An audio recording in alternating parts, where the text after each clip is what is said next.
இப்போ ஒரு 4 முனை போட்டி உருவாயிடுச்சு. 4 முனை போட்டி இல்லை, 234ல் ஒரு 230 வந்து 3 முனை போட்டி, ஒரு 4 தொகுதியில் 4 முனை போட்டி. சீமானுடைய நாம் தமிழர் கட்சி ஒரு 4% மேல வாங்கி மாநில கட்சியா இன்னைக்கு சின்ன 8% வாங்கியிருக்குது 8 தொகுதியில். உங்களுக்கே சீமான் மேல இவ்வளவு கோபம்? ஒரு கோபம் இல்லையா? அவரு சமீபத்துல ஏதோ ஒரு நிகழ்ச்சியில கூட உங்களுக்கும் சாட்டை துறைமுருகனுக்கு கூட ஒரு வாக்குவாதம் நடைபெற்றதா?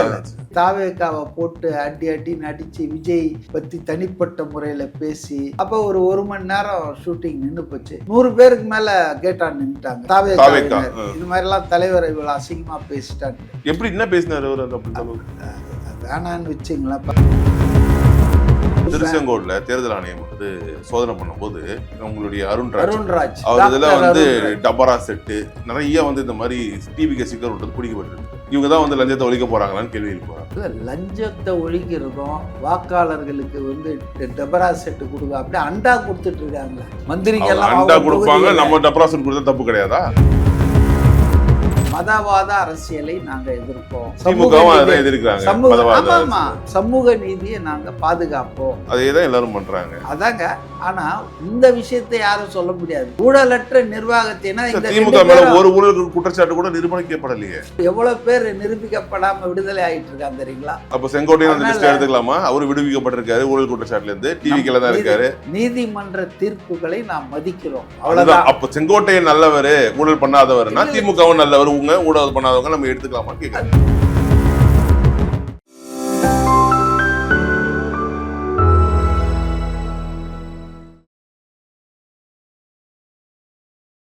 ப்ரோவோக் வாய்ஸ் நேயர்களுக்கு வணக்கம். இன்றைய சிறப்பு நேர்காணலில் நம்முடன் இணைந்திருப்பவர் அரசியல் விமர்சகர் திரு CK மதிவாணன் அவர்கள். வணக்கம் சார். வணக்கம். இப்போ ஒரு 4 முனை போட்டி உருவாயிடுச்சு. இப்போ டிஎம்கே ஒரு மெகா கூட்டணியோட சின்ன திருத்தம். 4 முனை போட்டி இல்ல, 234ல் ஒரு 230 வந்து 3 முனை போட்டி, ஒரு 4 தொகுதியில் 4 முனை போட்டி.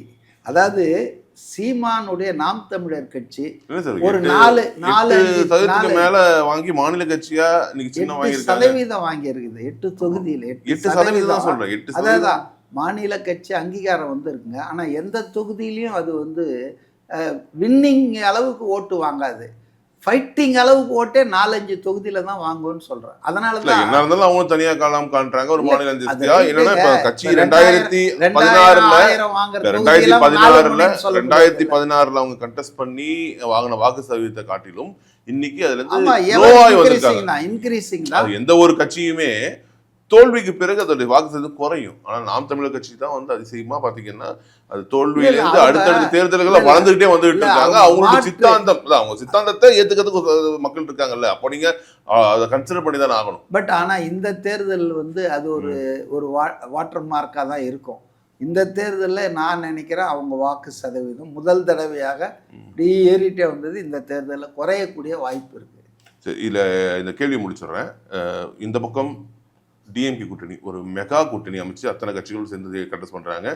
இந்த பக்கம் பிஜேபி ரூலிங் பார்ட்டி அவங்களோட ஏடிஎம்கே ஆன்டி இன்கம்பன்சி ஓட்ஸ் அங்கே வந்து நிறைய வரதுக்கான வாய்ப்புகள் இருக்குது. இப்படி இருக்கும்பொழுது டிவிக்கே நம்ம தனியாக கண்டெஸ்ட் பண்ணுறது, என்டி கண்டெஸ்ட் பண்ணுறது. ஆனால் இது எல்லாம் சேர்ந்து பிரியும் பொழுது நீங்கள் வந்து ஆன்டி இன்கம்பன்சி 3 ஸ்பிளிட் ஆகுது. மாற்றத்தை விரும்பக்கூடியவங்க ரெண்டாக போகிறாங்க. ஒரு பக்கம் டிவிக்கே பக்கம், ஒரு பக்கம் என்டிகே பக்கம். ஆன்டி இன்கம்பன்சியில் ஒரு மேஜர் பார்ட்ஸ் வந்து ஏடிஎம்கே பிஜேபிக்கு போகும்போது இது டிஎம்கேக்கு தானே ஸ்ட்ராங்காக இருக்கும். ஏன்னா 89 தேர்தலில் பார்த்துருக்கோம், 2016 தேர்தலில் பார்த்துருக்கோம். இது எல்லாமே வந்து ஆளுங்கட்சிக்கு தானே ஃபேவராக மாறும். ஜென்ரலாக நீங்கள் சொல்கிறது தான் நடக்கும். ஆனால் தமிழ்நாட்டில் இந்த 2026 தேர்தல் என்பது ஒரு டிஃப்ரெண்ட் பால் கேமாக இருக்க போகுது. 2 விஷயம் மட்டும் நான் சொல்கிறேன் உங்களுக்கு பதிலாக. ஒன்று வந்து எதிர்கட்சி ஓட்டு வந்து ஆளுங்கட்சிக்கு எதிரான ஓட்டு வந்து 3ஆ பிரியுதுன்னு சொல்கிறீங்க, ரைட்டுங்களா? முதல்ல அந்த தியரிக்கு வருவோம். 3ஆ பிரியுதுன்றதை நான் ஒத்துக்கிறேன் வாதத்துக்காக. இப்போ 100 ஓட்டு இருக்குது ஆளுங்கட்சிக்கு எதிராக, அது 3ஆ பிரியலாம். எப்படின்னா 80 ஒரு பக்கம், 10 ஒரு பக்கம், 5 ஒரு பக்கம், 3ஆ தானே பிரியுது. அதாவது 3ஆ பிரியும். ஆனால் பிக் ஜங்க் வந்து யாரு ஃபர்ஸ்ட் சாய்ஸாக இருக்கா அப்படிங்கிறது அந்த தொகுதியில் people are very brilliant nowadays. நீங்கள் வந்து திமுகவை விரும்பினாலும் அல்லது எதிர்த்தாலும் அக்கார்டிங்லி இந்த தொகுதியில் வந்து திமுகவை இவங்க தான் தோக்கடிக்க முடியும்பா. All set and done. So நான் ஏன் ஓட்டை வேஸ்ட் பண்ணணும், டாக்டிக்கல் ஓட்டிங் சொல்லுவாங்க. அப்போ எல்லாருமே ஓட்டு போட்டுருவாங்க. இது ஒரு சைக்காலஜி, ஹியூமன் சைக்காலஜி. இன்னொன்று நான் சொன்னேன், ஆமாம் 3 பிரியும் வாதத்துக்கு. ஆனால் அது எப்படி பிரியும்னா 80 ஒரு பக்கம், 10 ஒரு பக்கம், ஒரு 5 6 ஒரு பக்கம்னு இப்படி. ஸோ நீங்கள் செங்குத்தா 3னா 30 பிரியாது, அதுக்கு வாய்ப்பே இல்லை. அதனால் அந்த தியரி வந்து எப்படி புரிஞ்சாலும் அந்த மீதம் இருக்கிற அந்த 20% வந்து இங்கே வந்தால் தானே அந்த வெற்றிக்கு உங்களுக்கு வந்து பயன்படும். நான் ஒரு தியரி சொல்கிறேன் பாருங்கள் நீங்கள். அதாவதுங்க, தமிழ்நாட்டில் இதுவரையில் வாக்கு சதவீதம் 70-72 தாண்டினதே கிடையாது. ஆவரேஜாக போட்டு பார்த்தீங்கன்னா 60 தான் வரும். ஏன்னா 50%லாம் வந்துருக்குது தேர்தலில், சில தேர்தல் நான் பார்த்ததுக்கப்புறம். அதனால் 70% தான் வச்சுக்குவோம் ஆவரேஜாக. 67க்கு அப்புறம் இந்த 13 தேர்தல் நடந்து இப்போ வரப்போகிறது 17வது சட்டமன்ற தேர்தல். ஸோ ஃபார் 16 வந்திருக்கு. நான் 67லேருந்து எடுக்கிறதால ஆவரேஜாக போட்டிங்கன்னா ஒரு 70க்குள்ளே தாங்க வாக்குப்பதிவு நடக்குது. அந்த 30% இருக்காங்க இல்லையா, அவங்க ஏன் வாட்டு போட வரலன்னா ஒரு 2-3% உடல்நிலை சரியில்லாமல் வெளியூருக்கு போனவங்க, செட்டில் ஆனவங்களாக கூட இருக்கலாம். ஆனால் இன்றைக்கி எஸ்ஐஆர் பண்ணி அதெல்லாம் கொஞ்சம் ரெடி பண்ணதுக்கப்புறம் இன்றைக்கி ஆக்சுவல் தான் இருக்குது, யாரும் மற்ற பேர்கள்லாம் இல்லை. அதில் நான் என்ன நினைக்கிறேன்னா, அவங்க ஓட்டு போடாமல் இருந்ததுக்கு மெயின் காரணம் என்னென்னா, மாறி மாறி திமுக அதிமுக இவங்களை விட்டால் வேறு ஆளே இல்லையா அப்படின்ற ஒரு அலுப்பு சலிப்பு, இதனால் அவங்க வந்து ஒரு மாதிரி இதாகிட்டாங்க. அவங்களுக்கு இன்றைக்கி வந்து விஜய் வந்து நுழைஞ்சிருக்கிறது ஒரு வாய்ப்பாக தெரியுது. ஒரு ஆல்டர்னேட்டிவ் வந்திருக்கான், ஒரு சேஞ்ச், ஒரு ஆல்டர்னேட்டிவ் இருக்குது, இந்த ஆளுக்கு போட்டு பார்ப்பேன். அப்போ அந்த 20-30% வரப்போகுதுங்க. இது வந்து 2 கட்சி கேள்வி வருது இல்லை, அது வந்து மாற்றம் வரணும்னு நினைக்கிறேன். ஏன்னா இவரு மாற்றத்தை முன்னிறுத்தி செய்யக்கூடிய அரசியல்ல இவரும் அதே இலவசம் தெரிவிக்கிறாரு. அங்க என்ன பண்றாங்களோ அதே தான் பண்றாரு. அதிமுகவுக்கு மாற்று இவருன்னு எப்படி இந்த மக்கள் யோசிப்பாங்க? ஆனானப்பட்ட பிரைம் மினிஸ்டரே ஃப்ரீ பீஸ்ன்னு சொல்லி இலவசங்களுக்கு அவங்க கொடுக்கற தப்பு பேசினாரு. இல்ல அவங்க கொடுக்கற தப்பு, ஆனா அதையும் விஜய் செஞ்சா சரியான்னு கேக்குறேன். அப்படி இல்லைங்க, நான் என்ன சொல்றேன்னா, பிரதமரே இதெல்லாம் கொச்சையப்படுத்தினாரு, பேசுறாரு. ஆனா இன்னைக்கு அவருடைய நிலைமை பாருங்க. அசாமில் இப்போ தேர்தல் வரப்போகுது. போன வாரம் 9,000 ரூபாய் போட்டாங்க எல்லா பெண்கள், ஒரு 40 லட்சம் பெண்கள் அக்கௌண்ட்டில். ஸோ நாய் வேஷம் போட்டால் நீங்கள் குறைச்சி தான் ஆகணும். when you are in politics you have to follow the populist. அதே ஏடிஎம்கே டிஎம்கே வழியில தான் இவரும் போவாருன்றீங்க. ஏடிஎம்கே இப்போ நடந்த காங்கிரஸ் பிஜேபி எல்லாம் இதுதான். நீங்க ஏன் இதை சொல்றீங்க? எல்லாரும் மாதிரி தான் விஜய் அவர் மாற்று கிடையாதுன்னு நம்ம எடுத்துக்கலாம். மாற்றம் எதுல சொல்றாருன்னா, நீங்க அதை புரிஞ்சுக்கணும். மாற்றம் எதுன்னா, இப்ப சோத்து கையில சாப்பிட்றத மாற்ற முடியுமா? மாற்ற முடியுமா? சோத்து கையே இல்லைன்னா பீச்ச கையில சாப்பிட்டுக்கலாம். சுவிச்ச கையில கிடையாது. நார்மலா இது வந்து நான் மாற்றம்னு சொல்லிட்டு காலில் சாப்பிடுவது முடியாது. சில விஷயங்கள் மாற்றவே முடியாது. அதனால அவர் மாத்திரன்னு சொல்றது நான் புரிஞ்சுக்கினது என்னன்னா, லஞ்ச லாவண்யம் இல்லாத ஊழலற்ற திருச்செங்கோடுல தேர்தல் ஆணையம் வந்து சோதனை பண்ணும்போது உங்களுடைய அருண்ராஜ் அவர் இதுல வந்து டபரா செட்டு நிறைய வந்து இந்த மாதிரி டிவி ஸ்டிக்கர் விட்டது பிடிக்கப்பட்டிருக்கு. இவங்க தான் வந்து லஞ்சத்தை ஒழிக்க போறாங்களான்னு கேள்வி எழுப்புறாங்க. இல்லை, லஞ்சத்தை ஒழிக்கிறதும் வாக்காளர்களுக்கு வந்து டபரா செட்டு கொடுக்க அப்படியே அண்டா கொடுத்துட்டு இருக்காங்களே மந்திரிகள்லாம். அண்டா கொடுப்பாங்க, நம்ம டபரா செட் கொடுத்தா தப்பு கிடையாதா? அப்படி கிடையாது. அதாவது நீங்க 5 ரூபா கொடுத்தாலும் 500 ரூபா கொடுத்தாலும் லஞ்சம் இல்லை இல்லை, இதெல்லாம் வந்து பெரிய லஞ்சம் ஊழல்னு சொல்லாதீங்க. அதாவது நான் சொல்றேன், KN நேருடைய முனிசிபல் அட்மினிஸ்ட்ரேஷனில் ஒரு 2000 போஸ்ட் எடுத்தாங்க. Assistant engineer, junior engineer, town planning ஆஃபீஸர்னு. அதில் என்ன பண்ணாங்கன்னா, நீங்கள் மார்க் எடுத்துருக்கலாம், இன்டர்வியூவில் பாஸ் பண்ணிடலாம், அதெல்லாம் ஒன்றும் இம்மெட்டீரியல். 25 lakh to 35 lakhs நீங்கள் கொடுத்தாதான் உங்களுக்கு அப்பாயின்மெண்ட் ஆர்டர் வருது. இப்போ இது மாதிரி 2000 பேரில் ஒரு 800 கோடி ரூபாய் லூட்டை பண்ணியிருக்காங்க. இது வந்து ED உடைய சார்ஜ் 888 கோடி வந்திருக்குன்னு அவங்க வந்து ஒரு சார்ஜ் சொல்றாங்க. அதான் ப்ரூவ் ஆகிற வரைக்கும் நம்ம சொல்ல. ஆனால் அந்த இத பண்ணது ஒரு வருமான வரித்துறை அதிகாரியா இருந்தவர். வருமானத்துக்கு அதிகமா சொத்து சேர்க்கிறவங்கள கண்டுபிடிச்சு தண்டிக்கக்கூடிய இடத்துல இருந்த ஒருவர் இப்ப இல்ல. அரசியலுக்கு வந்துட்டா அவர் வந்து அரசியல் ஆயிடுவாரு. அப்போ வந்து ஒரே வார்த்தை சொல்ற, நாய் வேஷம் போட்டா குறைச்சாகணும். அதனால கேக்குறேன், அப்போ டிவிக்கு இந்த விதத்துல மாற்று இல்ல. மாற்றம்னா தாங்க மதவாத அரசியலை நாங்க எதிர்ப்போம். சமூக நீதியை நாங்க பாதுகாப்போம். அதே தான் எல்லாரும் பண்றாங்க. அதாங்க. ஆனா இந்த விஷயத்தை யாரும் சொல்ல முடியாது. ஊழலற்ற நிர்வாகத்தினா இந்த திமுக மேல ஒரு ஊழல் குற்றச்சாட்டு கூட நிரூபணிக்கப்படலையே. என்னங்க நீங்க திமுக மேல நிரூபிக்கலைன்னா நிரூபிக்கப்படாத எவ்வளவு பேர் நிரூபிக்கப்படாம விடுதலை ஆயிட்டு இருக்காங்க தெரியுங்களா? கண் முன்னாலே ஜட்ஜி பார்த்ததே.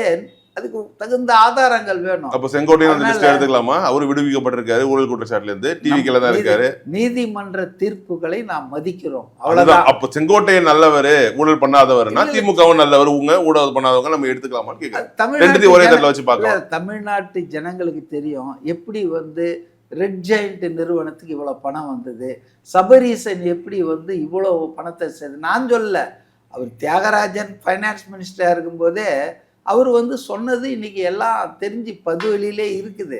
ஸோ டாஸ்மாக் ஊழல், பாட்டிலுக்கு 10 ரூபாய், இதெல்லாம் நீங்கள் ப்ரூவ் பண்ண வேண்டியதே இல்லை. நீங்கள் போய் பாருங்கள், மாவட்ட செயலாளர் அண்ணா திமுகவில் மந்திரிங்க. இப்போ இந்த கனிம வள கொள்ளையை பற்றி நீங்கள் செந்தில் பாலாஜி பண்ணியிருக்கார் பாருங்க. அதாவது 10 மணிக்கு ஸ்டாலின் பதவி 10:05 வண்டியை கட்டுங்கன்னு சொல்லி அவரே பேசி இவர் சொன்னார். அதை வச்சுனா எஃப்ஐஆர் நாங்க மட்டும் வந்துட்டா எஃப்ஐஆர் டெலீட் பண்ணுவோன்றாரு. எஃப்ஐஆர் டெலீட் பண்ண முடியாதுன்றது எல்லாருக்கும் தெரியும். ஒன்ஸ் எஃப்ஐஆர் போட்டாச்சுன்னா அதை ஸ்டேஜ்ல பேசினார் சார். அவ்வளவுதான் அவருக்கு தெரிஞ்சிருக்குது. இப்ப நீட் தேர்வு ரத்து, அதே அளவுதான் இவங்க இருக்காங்க, எந்த விதத்திலயும் மாற்று இல்லைன்றது. நீட் தேர்வை ரத்து செய்வோம், முதல் கையெழுத்து போடுவோம்னு உதயநிதி சொன்னாரு. அவங்க அப்பா இப்ப சொல்றாரு 5 வருஷம் கழிச்சு நமக்கு அந்த அதிகாரம் இல்லை, மத்தியில ஆட்சி வந்தாதான் கையெழுத்து போட்டு தீர்மானத்தை அனுப்பிச்சு வச்சாங்க. தீர்மானத்தை அனுப்பிச்சு கையெழுத்து போ, அந்த மந்திரம் எங்களுக்கு தெரியும், அந்த மாயம் எங்களுக்கு தெரியும்லாம் பேசினாங்க. அதை ரத்து பண்ணுவோம், முயற்சி எடுப்போம், ரத்து பண்ணது திமுக எடுக்கும் இல்லைங்க. முயற்சி எடுத்தீங்கன்னா இதுக்கு முன்னாலே எல்லாரும் முயற்சி எடுத்திருக்காங்க, ஜெயலலிதா எல்லாரும். ஆனா உங்களுக்கு அந்த அதிகாரம் இல்லை. இல்லாத அதிகாரத்தை நீங்கள் நாங்க செய்வோம் அப்படின்னு சொல்லிட்டு பொய்யான வாக்குறுதி கொடுக்குறதான ஒன்றும். ஆனால் நீங்கள் இதெல்லாம் விடுங்க. என்ன சொன்னார்? ஓல்டு பென்ஷன் ஸ்கீம் அரசு ஊழியர்களுக்கு தருவேன்னு சொன்னார். அதுவும் தெரியாமல் சொல்லிட்டாருன்னு வைங்களா, எனக்கு தெரியாது. ஆனால் இன்னைக்கு என்ன பண்ணியிருக்காரு? Tamil Nadu assured pension scheme TAPS. ஆமாம். இப்போ ரெண்டுக்கு என்ன வித்தியாசம்? அடிப்படையிலே வித்தியாசம். ஓல்டு பென்ஷன் ஸ்கீம்னா you don't need to contribute anything. அது ஃப்ரீயாக உங்களுக்கு அரசாங்கம் கொடுக்கறது. இது கட்டணம். நீங்கள் 10% பேசிக் பே, 40 வருஷம் சர்வீஸ், 40 வருஷமும் நீங்க கட்டி ஆகணும். அரசு ஊழியர்கள் சந்தோஷமா இருக்காங்க. இல்லைங்க, சந்தோஷம். தலைவர்கள் சந்தோஷமா இருக்காங்கன்னு சொல்லுங்க. ஏன்னா அங்க போய் நான் பழகி இருக்கேன். அவர்கள் ஹாப்பி இல்லை. ஏன்னா இது நியூ பென்ஷன் ஸ்கீம் தான். இது ஒரு வகை. It is not old pension scheme. அதனால கடுமையான அதிருப்தி அரசு ஊழியர்கள் ஆசிரியர்கிட்ட இருக்குங்க. அப்கோர்ஸ் இவங்க ஆட்சி அதிகாரம் அமைச்சர்கள் எல்லாம் இருக்கிறதால அந்த தலைவர்களை சரி பண்ணி வச்சிருக்காங்க. அவங்களெல்லாம் கொஞ்சம் சமாதானம் பண்ணி அல்வா கில்வாலாம் கொடுத்து ஸ்வீட்லாம் சரி. ஆனால் கீழே பார்த்தீங்கன்னா ஒர்க்கர்ஸ் ஆர் நாட் ஹாப்பி. ஏன்னா சொன்னதை செய்யவே இல்லை. ஒவ்வொரு செக்ஷனும் அன்ஹாப்பியாக இருக்குது. நான் அதை நிறைய சொல்ல முடியும் அதனால் இவங்களுக்கு மாற்று அப்படின்னு சொன்னால் இதை தான் சொல்கிறாங்கன்னு நினைக்கிறேன். அதாவது லஞ்ச லாவண்யத்தை ஒழிப்போம், இந்த போதை கலாச்சாரம் இந்த மாதிரிலாம் நடக்குது இல்லைங்களா, கற்பழிப்பு, போதையெல்லாம் தடுத்துருவாரு இல்லையா? ஏன்னா டிவிக்கு அறிக்கை, தேர்தல் அறிக்கையில முழு மதுவிலக்கு கொண்டதுக்கான அந்த அறிவிப்புலாம் வரதுக்கு வாய்ப்பு. மதுவிலக்கெல்லாம் வராது. அதெல்லாம் இம்ப்ராக்டிக்கல். இப்போ குஜராத்தில் மதுவிலக்கு இருக்கிறதா சொல்றாங்க. ஆனா அங்க நீங்க போனீங்கன்னா அகமதாபாத்ல எல்லா சிட்டிலையும் பாட்டில் கிடைக்கும். சாராயம் அப்படியே ஆறு மாதிரி ஓடிட்டு இருக்குது. பேருக்கு தான் மதுவிலக்கு ஸ்டேட்டு, காந்தி பிறந்ததுன்றாங்க. அதனால இட் இஸ் இம்ப்ராக்டிக்கலுங்க. நான் என்ன சொல்கிறேன்னா, இப்போ இவங்க கேட்டாங்களா, அதெல்லாம் என்ன சொல்கிறீங்க, கனிமொழி பேசுறது 21 தேர்தலுக்கு முன்னால் அவங்க என்ன சொன்னாங்க, நாங்கள் டாஸ்மாக் படிப்படியாக குறைச்சிருவோம். 21 தேர்தலில் சொல்ல 2016 சொன்னாங்க. சரிங்க, இன்னைக்கு வந்த பிறகு அதெல்லாம் பண்ண முடியுதா? முடியாது. நான் என்ன சொல்கிறேன்னா, நீங்கள் இன்னைக்கு 24 மணி நேரம் விற்பனை நடக்குது. அன்லைசன்ஸ்ட் பார் கணக்கே இல்லாமல் திறந்து வச்சுருக்காங்க. நான் என்ன சொல்கிறேன்னா, விற்பனையை குறைங்கன்ற, ஒர்க்கிங் டைமை மத்தியானம் 3 மணிக்கு மேலே தான் சொல்லுங்கள். அதை இன்ஃபோர்ஸ் பண்ணுங்கள். மது விலக்கு பண்ணிங்கன்னா அவன் ஆந்திராவுக்கு போயிடுவான், பாண்டிச்சேரிக்கு போயிடுவான். அதை நீங்கள் ஒன்று இந்தியா பூரா இருந்தால் பரவாயில்ல. இப்போ தமிழ்நாடு மட்டும் ஒரு ஐசோலேட்டடாக எதையுமே பண்ண முடியாதுங்க. அதான் நம்ம சொன்னோம், நீட் தேர்வு கூட அப்படிதான். இதெல்லாம் வந்துங்க ஒரு அகில இந்திய அளவில் இப்போ சீமான் பல விஷயம் சொல்கிறாரு. அது எப்போ சாத்தியம்னா தமிழ்நாடு தனி நாடாக இருந்ததுன்னா சாத்தியம். இவர் அதிபராய் ஒரு யூனியன் கவர்மெண்ட்ல ஒரு ஸ்டேட் கவர்மெண்ட்டாக இருக்கும்போது நீங்கள் உங்களுக்கே சட்டம் சீமான் மேல இவ்வளவு கோபம்? ஒரு கோபமும் இல்லையா அவரு? சமீபத்துல ஏதோ ஒரு நிகழ்ச்சியில கூட உங்களுக்கும் சாட்டை துறைமுருகனுக்கு கூட ஒரு இல்ல அங்க எனக்கும் ஒரு அவருக்கும் வாக்குவாதம் பிரச்சனை நடைபெற்றதா? இல்ல. அங்க எனக்கும் அவருக்கும் பிரச்சனை இல்லை ஸ்டேஜ்ல. என்ன நடந்துச்சு இல்ல ஆக்சுவலா? இல்ல அதாவது வந்துங்க அது வந்து மக்கள் மன்றம்னு ஒரு நிகழ்ச்சி. அதுல முதல்ல ஒரு 4-5 நிமிஷம் பேச சொல்லுவாங்க ஒரு சுற்று. அதுக்கப்புறம் 2வது சுற்று பேச சொல்லுவாங்க ஒரு 10 நிமிஷம். அதுல எல்லா கட்சிக்காரங்களும் வந்திருந்தாங்க. நான் ஒரு விமர்சகர்ன்ற முறையில தான் அழைக்கப்பட்டேன். தாவேகா சார்பா யாரையுமே அனுப்புறது இல்லை. 10-15 நாளா அவங்க முடிவு எடுத்து யாரையும் அனுப்புறது இல்லைன்னு வச்சுங்களேன். ஸோ நான் ஒரு விமர்சகராக தான் போயிருந்தேன். எனக்கு கொடுத்த 3 நிமிஷத்தில் நான் பேசிட்டேன். அதுக்கப்புறம் அவர் பேசினார். அப்புறம் செகண்ட் ரவுண்ட்லேயும் நான் வந்து இந்த உறுதிமொழிகள் தலைப்பே என்னன்னா யாருடைய உறுதிமொழி மக்களை ஈர்க்கிறதுன்னு சொல்லி அப்போ நான் சொல்லி பேசிட்டு நான் வந்து பொதுவாக தான் அனலைஸ் பண்ணிட்டு வந்தேன். எந்தெந்த உறுதிமொழி எப்படி 67ல் கொடுத்த உறுதிமொழி இன்னமும் நிறைவேற்றாமல் இருக்கு அப்படின்னு சொல்லி பேசிட்டு வந்தேன். அவர் நம்ம யாரையும் நம்ம தாக்கலை. பட் ரூலிங் கவர்மெண்ட் வந்து இந்த மாதிரி ஃபால்ஸ் ப்ராமிஸ் கொடுத்தாங்க, எதுவும் நடக்கலைன்னு சொல்லிட்டு வந்தேன், including this government pension. But அவர் பேச போகும்போது இந்த டாப்பிக்கே விட்டுட்டு தாவேக்காவை போட்டு அடின்னு அடித்து விஜய் பற்றி தனிப்பட்ட முறையில் பேசி அப்போ அது என்னன்னா தாவேக்கா ஆட்கள் வந்திருக்காங்க அந்த மக்கள் மன்றத்துக்கு ஒரு 10-20 பேர். அவங்க வந்து இதெல்லாம் நீ பேசக்கூடாது, இப்படியெல்லாம் அவமரியாதையாக அராஜகமாக பேசக்கூடாதுன்னு அவங்க வந்து அப்போ ஷூட்டிங் தான், அது ஒளிப்பதிவு பண்ணி தான் போடுறது. அப்போ ஒரு 1 மணி நேரம் ஷூட்டிங் நின்று போச்சு. அப்புறம் அவங்கெல்லாம் வந்துட்டு வெளியேறிட்டாங்க. வெளியே போயிட்டு கேட்டாண்ட போயிட்டு அவங்க நிறைய பேருக்கு ஃபோன் பண்ணி ஒரு 100 பேருக்கு மேலே கேட்டான் நின்றுட்டாங்க. யாரு? தாவேக்கா. இது மாதிரிலாம் தலைவர் இவ்வளோ அசிங்கமாக பேசிட்டான்ட்டு. எப்படி என்ன பேசினார் அவர்? வேணான்னு வச்சுங்களேன், பர்சனல் லைஃப் அது இதெல்லாம் பேசினார். சம்மந்தமே இல்லாத பேசுறாரு. அதாவது இதை பேசணுன்றதுக்காக வந்த மாதிரி பேசினாரு. நேச்சுரலிங்க நீங்க உங்க நாம் தமிழர் மேடையில என்ன ஒன்னா பேசலாம் எல்லாருமே. ஆனா எல்லா கட்சிகளும் இருக்கிற ஒரு பொது மேடையில இப்போ நீங்க வந்து கொஞ்சம் சபை நாகரிகத்தோட தான் பேச வேண்டியிருக்கும். அதை விட்டுட்டு இவர் வந்து நாம் தமிழர் கட்சிக்காரங்க எதிர்த்த பிறகும் அவர் ரொம்ப அவரை கேவலமா தாவேக்கா நாம் தமிழரும் வந்திருந்தாங்க, அவங்களும் கத்திக்கிட்டு இருந்தாங்க. ஸோ அது வந்து என்னன்னா ஒரு சபையில் போகும்போது மற்றவங்க உணர்வுக்கு மதிப்பு கொடுக்கணும். உங்கள் பாயிண்ட்டை சொல்லுங்கள். இப்போ நீங்கள் என்ன வேணால் பேசலாம் உங்கள் மேடையில். பொது மேடையில் வரும்போது கொஞ்சம் நம்ம எல்லாரையும் கன்சிடர் பண்ணோம். அவங்களுக்கு மதிக்கிற தலைவரை பற்றி நீங்கள் கேவலமாக பேசுனீங்க வச்சிங்களேன், இன்னும் தேவையில்லாமல் பிரச்சனை வரும். ஆனால் இந்த இடத்துல என்னன்னா அவர் விஜயே வந்து அது ஒர்த்து இல்லை, பேசாதீங்க அப்படின்னு சொல்லிட்டு அவங்க கேரளத்துக்கே சொல்லியிருக்காருல்ல. யாரோ ஒருத்தர் பேசுகிறாங்க, ஏன் வந்து இவங்க முட்டு கொடுத்து போகணும்னு அவரே கேள்வி கேட்குறாரு. ஆமாம், அது இவங்க தானே பேசிகிட்டு இருக்காங்க, அவங்க ஆட்கள் யாரும் பேசலை. அப்போ பேசிட்டு இருக்கும்போது விஜய் சொல்றாரு, நீங்க முட்டு கொடுத்து அடி வாங்குற அளவுக்கு அது ஒர்த்து இல்லாத விஷயம், நீங்க விடுங்க நான் பாத்துக்கிறேன் அப்படின்றதுக்கு அப்புறம் ஏன் டிவிகே வேன்ஸ் வந்து அப்படி போய் பேசணும்னு அவங்க கேள்வி கேட்குறாங்க. இல்லை டிவிகே வந்து விஜயை கேவலமாக பேசினார் இந்த விஷயத்துக்காக இல்லை. விஜயை வந்து அவர் மூளையில் 30 கிராம் கூட யூஸ் பண்ணுறது இல்லை, அப்படி பர்சனலைஸ்டு அட்டாக் பண்ணார். அதாவது நாகரிகம் இல்லாமல் பேசினார். அப்போ நான் கூட சொன்னேன், ஏங்க தேவையில்லாமல் பிரச்சனை பண்ணுறீங்க, உங்களுக்கு என்ன பேசணுமோ அதை பேசுங்க, அவங்க தலைவர்னு அவங்க மதிக்கிறாங்க. நீங்கள் ப்ரோவோக் பண்ணீங்கன்னா என்ன பண்ணுவான்னு அடிக்கிற போகிறாரு ஸ்டேஜில். அப்போ பெண்கள்லாம் அவங்க வந்து ஒரே பெரிய பிரச்சனையாகி போலீஸ் வந்து தடைப்பட்டு அப்புறம் பேசினார். பட் ஆனால் அதெல்லாம் எடிட் பண்ணிட்டாங்கன்னு வச்சுங்களேன். அப்போவே அந்த இவங்க சொன்னாங்க நெறியாளர், சார் விடுங்க சார், அவர் எவ்வளோ பேசினாலும் அந்த 7 நிமிஷம் 3 நிமிஷம் தான் சார் எல்லாருக்கும்ட்டாங்க. அவர் 3 நிமிஷம் பேசுற அந்த ஸ்லாட்ல 7 நிமிஷம் பேசினாரு. 7 நிமிஷம் பேச வேண்டிய ஸ்லாட்ல 25 நிமிஷம் பேசுறாரு. அவங்க மணி அடிக்கிறாங்க, தட்டுறாங்க. அதாவது அவர் என்ன நினைக்கிறாருன்னா இன்னைக்கு இதை பேசினார்னா எனக்கு வரும்படி வரும்ன்ற மாதிரி அவர் இஸ் அப்யூசிங். பேசுறது வேற, கிரிட்டிசைஸ் பண்ணுறது வேற, அப்யூஸ் பண்ணுறது வேற. இப்போ நம்ம கூட தான் ரஜினியை பற்றி பேசுகிறோம், மாற்று கருத்து சொல்கிறோம்.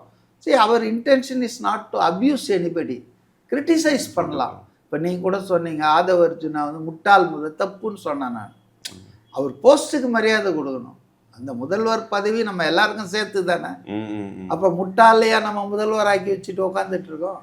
அதனால் நாவடக்கம் தேவை. பப்ளிக்கில் பேசும்போது அதை வந்து நாம் தமிழர் கட்சியில் சில பேர், எல்லாரும் நான் சொல்ல மாட்டேன்.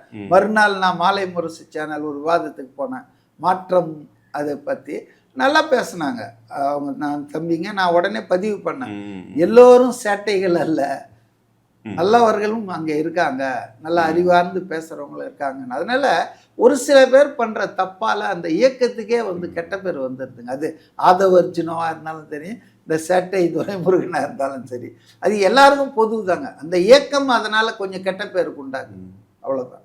மிக்க நன்றி சார், உங்களுடைய நேரத்துக்கும் தெளிவான தகவல்களுக்கும்.